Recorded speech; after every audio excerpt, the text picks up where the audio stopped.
ঝিনাইদহ ৪ আসনের সংসদ সদস্য আনোয়ারুল আজিম আনারের মৃত্যু নিশ্চিত না হলে ওই আসন শূন্য ঘোষণা করা যাবে না। আর আসন শূন্য ঘোষণা না হওয়া পর্যন্ত নির্বাচন হবে না জানিয়েছেন নির্বাচন কমিশনার মোহাম্মদ আলমগীর।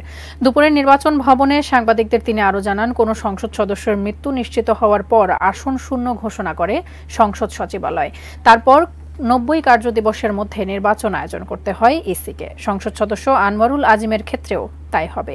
জাতীয় নির্বাচনে ধাপে ধাপে ভোট আয়োজন নিয়ে রোববার সিইসির মন্তব্যকে ব্যক্তিগত বলে উল্লেখ করে নির্বাচন কমিশনার মোহাম্মদ আলমগীর জানান, এই ব্যাপারে কমিশন কোনো সিদ্ধান্ত বা সুপারিশ দিতে পারে না। সিদ্ধান্ত দেবে রাজনৈতিক দল এবং জাতীয় সংসদ।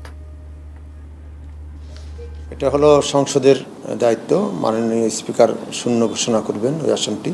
মৃত্যুবরণ করলে যখন উনি নিশ্চিত হবেন বা ডেথ সার্টিফিকেট পাবেন, তখন উনি ঘোষণা করবেন যে আসনটি শূন্য ঘোষণা করা হলো।